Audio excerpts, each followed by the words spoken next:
Katika kila kona ya Tanzania, punda ni mnyama muhimu ambaye anaendelea kuwa mkombozi wa wengi, akitajwa kuwa mnyama wa pili baada ya ng'ombe katika nchi ya Tanzania, anayetumika katika shughuli mbalimbali za kijamii na kiuchumi, ikiwemo pia za kumpatia mtu kipato.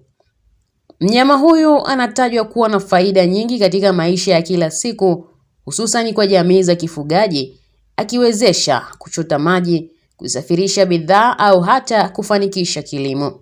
Lakini nyuma ya mchango huo kuna simulizi ya mateso, ukatili na kusahulika kwa haki za mnyama huyo.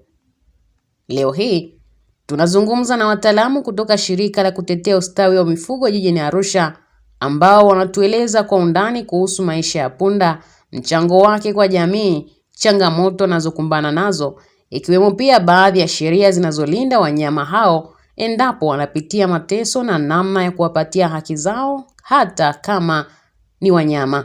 Wataalamu kutoka shirika la ASPA, Bwana Albert Mbwambo pamoja na Bwana Livingstone Masija, wanaelezea mnyama punda kwa undani. Kielezea kidogo habari ya mnyama punda.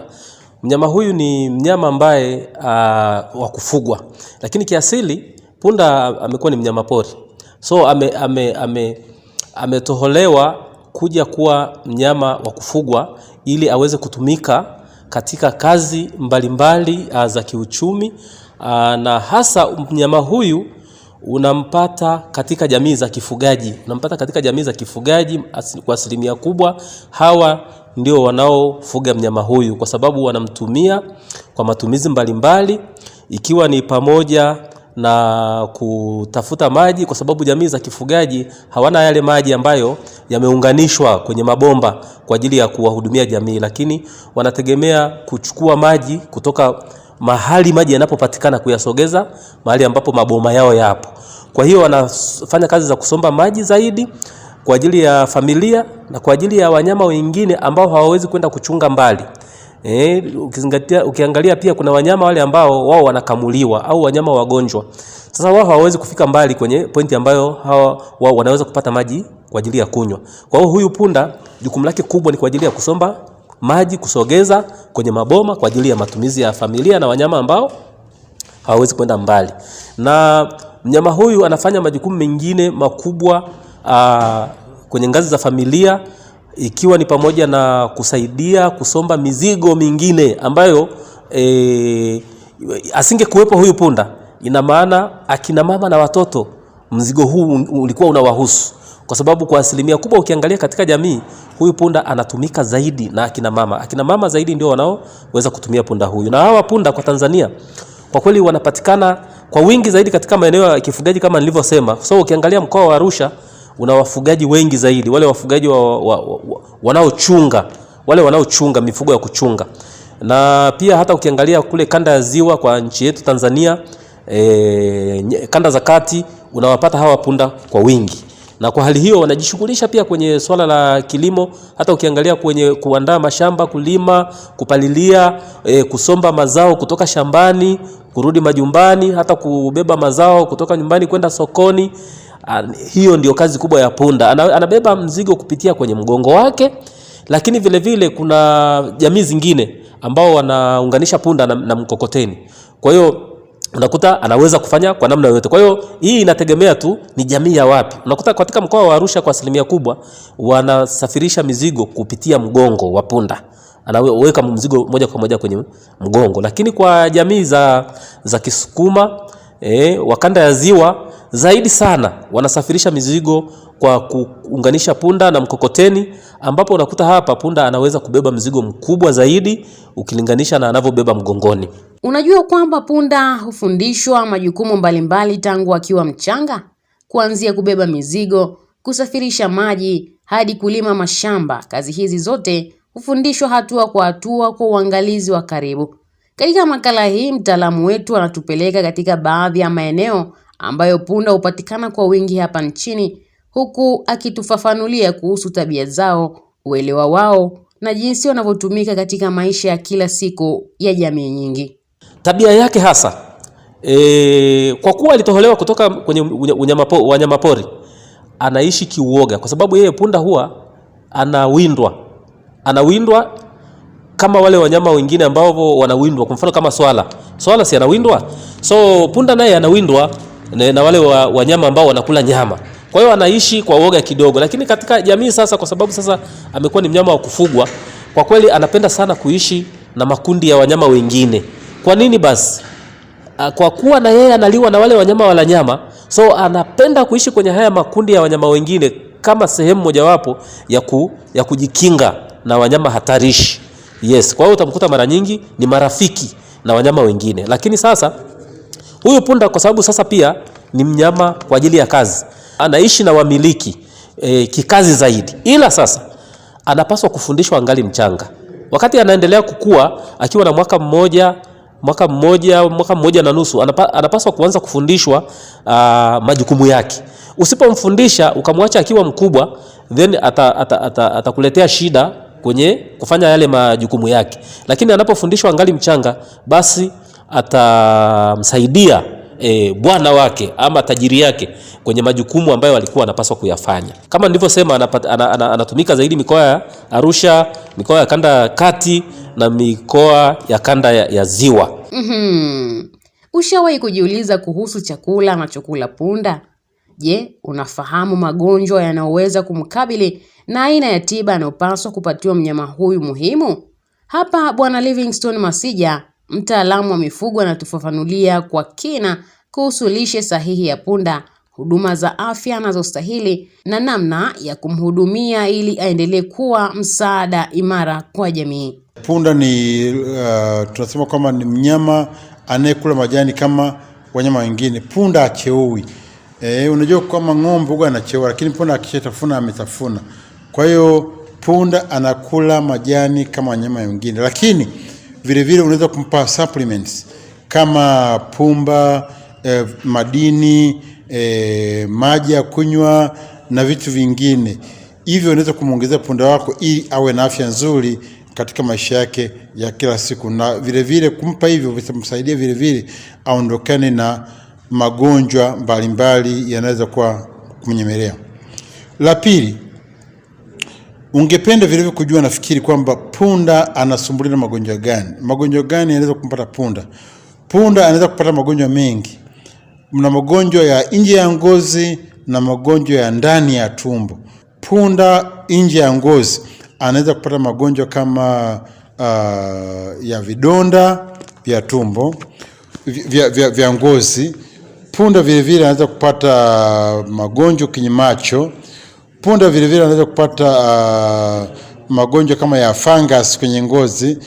Punda vile vile anaweza kupata kama upele kwenye ngozi na masuala mengine. Lakini punda vile vile anaweza kupata magonjwa ya ndani, magonjwa kama ya tetanus, magonjwa kama ya minyoo, magonjwa kama ya homa tu sio za kawaida na magonjwa mbalimbali. Yaani magonjwa ambayo yanaweza kupata ng'ombe, vile vile magonjwa hayo yanaweza kupata punda, kwa sababu punda tunachukulia poa. Huwa hatuwapi matibabu yote wala chanjo wala kinga yote. Kwa hiyo punda anaweza kunyemelewa na magonjwa mbalimbali kama jamii zetu za Tanzania zisipochukua umakini wote katika kuangalia wanyama.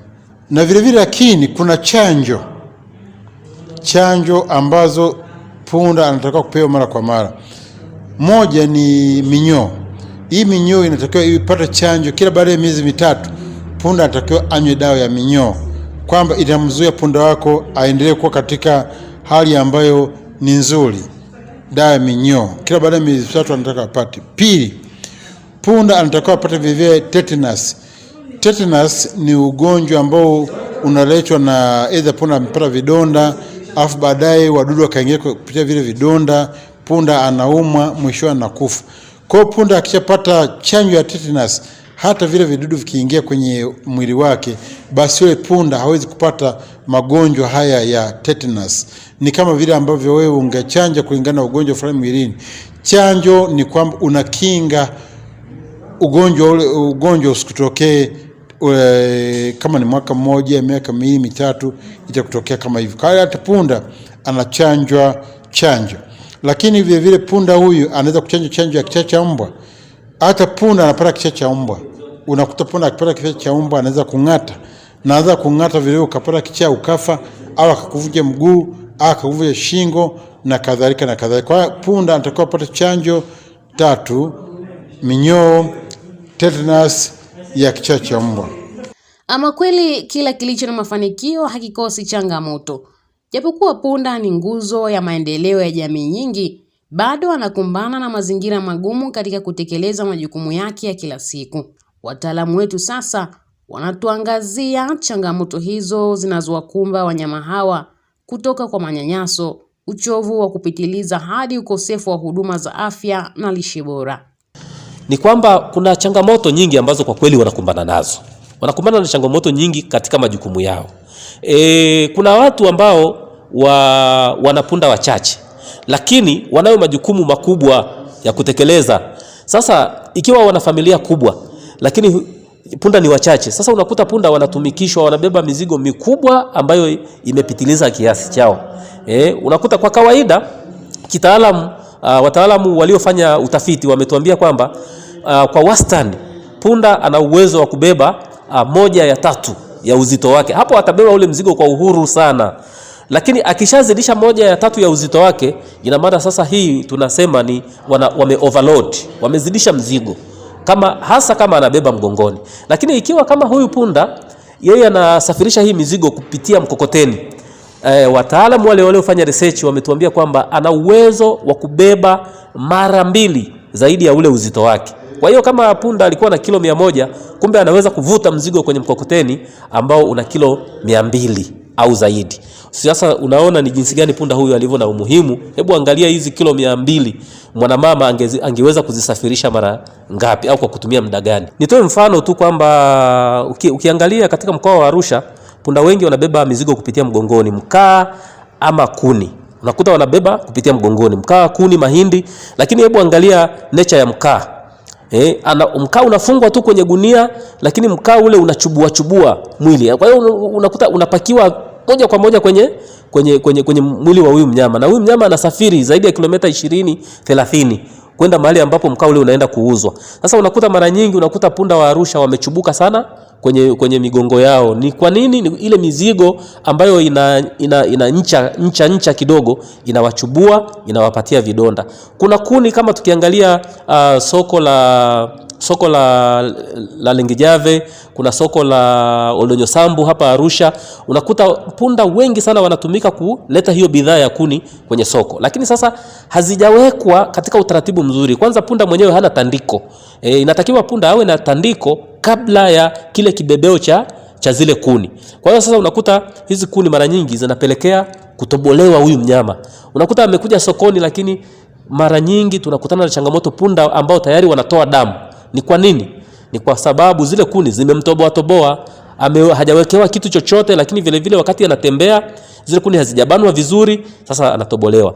Punda wa kanda ya Ziwa wanaumia sana wanavyofungiwa yoke, ama nira wanaita. Sasa zile nira mara nyingi haziwekewi kitu chochote ambacho kinazuia msuguano, na unakuta asilimia kubwa wale punda kwa kweli wanachubuka, na kwa sababu punda walioko kule ni wachache, basi unakuta wenye punda wanaendelea kumtumia tu akiwa tayari ameshaumia, ana vidonda na michubuko, tena vidonda vibichi, lakini kwa kweli mnyama bado anateseka.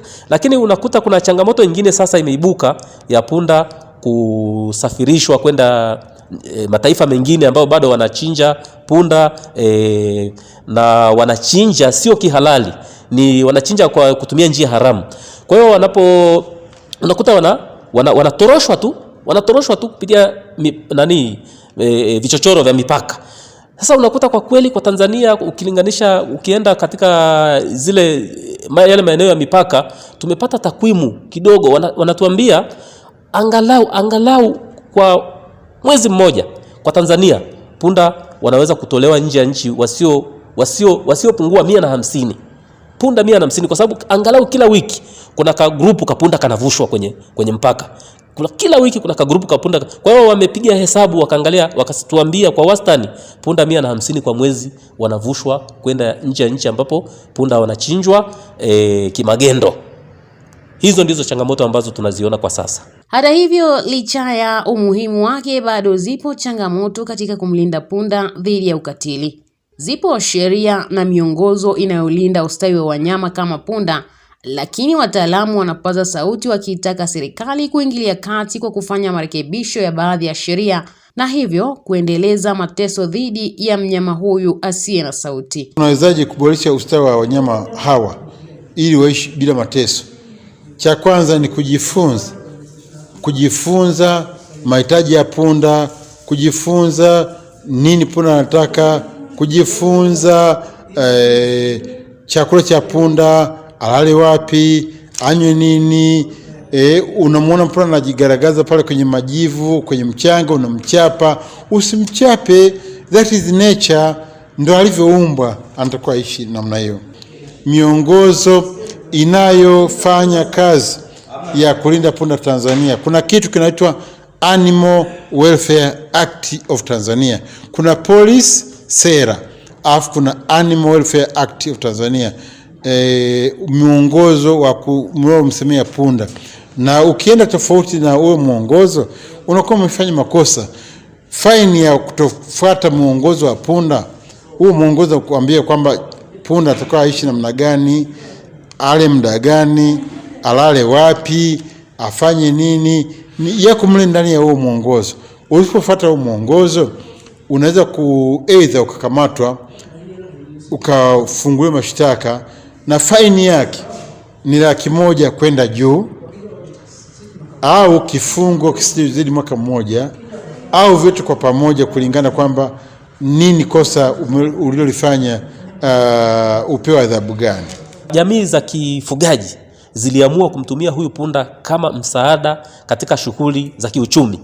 Ni kwamba hiki kilichoingia sasa kwamba punda wanasafirishwa kwenda kuchinjwa kwa ajili ya maslahi ya baadhi ya watu, tunasema kwamba hiyo ni kinyume na taratibu za sheria ya nchi yetu, na sasa inabidi wadau wa aina mbalimbali tuje na nguvu ya pamoja, tuje kwa ushirikiano, tuone ni namna gani tunaweza kusaidiana kuzuia utoroshwaji wa hawa punda. Lakini hata wadau wa aina mbalimbali wakija tu pasipo nguvu ya serikali. Unajua serikali ndio kila kitu. Serikali iweke utaratibu, serikali iweke sheria ambayo inaweza kuzuia hawa punda. Maana uzao wa punda, hata ukiangalia takwimu zilizopo hapa nchini, wanatuambia kwamba tuna punda wasiozidi 600,000. Sasa kama punda hawazidi 600,000, alafu unaambiwa kwa mwezi tu wanatoka nje ya nchi punda 150. Sasa si unaona punda wanaenda kuisha. Kwa hiyo tunaomba serikali ya Jamhuri ya Muungano wa Tanzania waweke utaratibu, waweke sheria za kuzuia utoroshwaji wa punda wetu, maana vinginevyo siku chache, miaka michache ijayo ama miezi michache ijayo, punda itakuwa ni historia hapa nchini. Punda hana sauti, lakini anahisi maumivu, anahisi njaa, kiu, uchovu kama viumbe wengine. Ni wajibu wetu kumlinda, kumheshimu na kuhakikisha anaishi maisha yenye utu. Asante kwa kutazama makala hii maalumu ya punda, mnyonge asiye na sauti. Langu jina ni Gladness Koero. Anaamka kila alfajiri bila kulalamika. Anaanza shughuli mbalimbali akivuta mkokoteni wake uliojaa kuni au mizigo mingine na kusafiri kilomita kadhaa kwa jua au mvua, na hata kubeba mizigo mikubwa kwenye mgongo wake.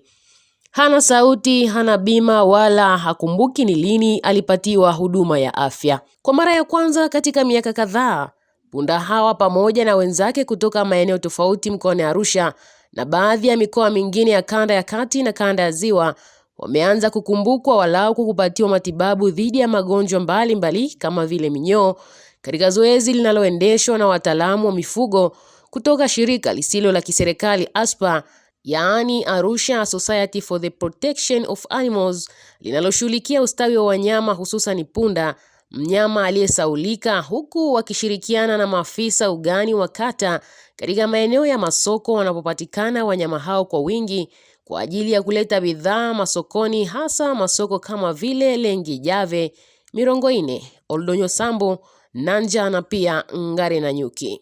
Afisa ugani kutoka kata ya Oldonyo Sambu, Bwana Naftali Sabaya, anaelezea namna wafugaji kutoka maeneo hayo wanavyonufaika na mradi huo wa kliniki ya matibabu kwa punda. Sisi tunashukuru kwa jumla huduma inayotolewa na shirika la ASPA, kwa sababu kwa kweli, kusema kweli, wafugaji wetu wamenufaika vizuri, kwa sababu wanyama hawa kiasi fulani walikuwa wamesahaulika katika jamii, lakini kwa jinsi ASPA inavyokuwa inashirikiana na sisi, kwa kweli tumeona kwamba wananchi wamefurahia huduma yao, na tunashukuru kwa sababu huduma inayotolewa ni ya bure kabisa.